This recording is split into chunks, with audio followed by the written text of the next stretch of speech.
ओम शांति। अक्सर करके ये प्रश्न किया जाता है कि आप मुझे बताइए, संसार में रहते हुए हम कैसे समझें कि हम परमात्मा के करीब जा रहे हैं। तो ये बहुत छोटी सी सिंपल सी बात है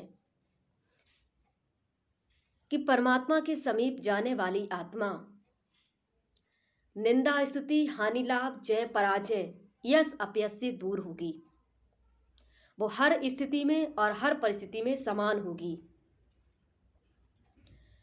उसके जीवन में किसी भी मनुष्य मात्र के लिए या प्राणी मात्र के लिए ईर्ष्या द्वेष छल कपट नफरत और घृणा जैसी ये महान बीमारियां जो हैं, इनसे वो आत्मा मुक्त होगी।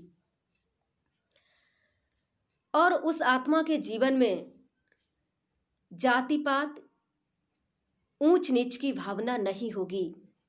सभी के प्रति उसकी समान दृष्टि होगी। वो आत्माएं संसार में ऐसे ही विचरण करती हैं जैसे कीचड़ में कमल। कीचड़ से अगर कमल को दूर कर दिया जाए, हटा दिया जाए, तो कमल मुरझा जाता है। उसी प्रकार से संसार में वो प्रभु प्रिय आत्माएं विचरण तो करती हैं, लेकिन संसार रूपी कीचड़ उनके मन में नहीं होता है। संसार रूपी कीचड़ में रहते हुए उनकी स्थिति उपराम होती है। उन आत्माओं के जीवन में हर किसी के प्रति आदर और सत्कार होता है, भेदभाव नहीं होता है। वो परमात्मा के करीब वाली आत्माएं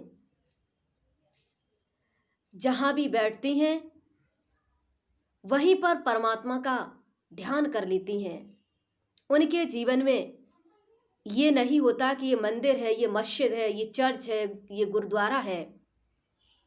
उनके जीवन में सब कुछ समान होता है।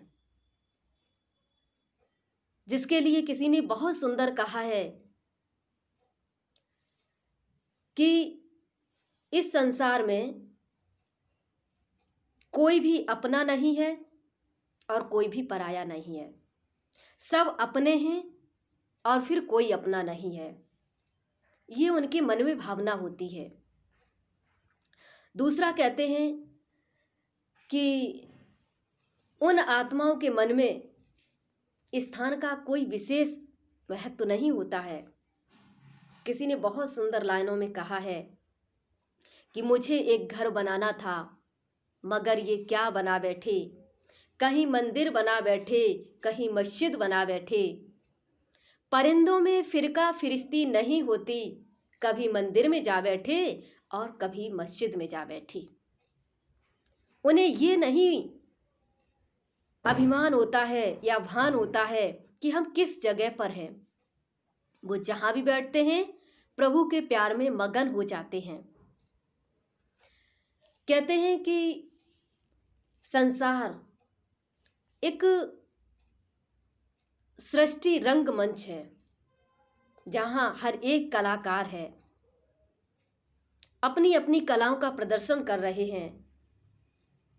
तो जब ये बात समझ में आ जाती है तो हमारी दृष्टि में सब समान हो जाते हैं और हम परमात्मा के करीब पहुंचते जाते हैं।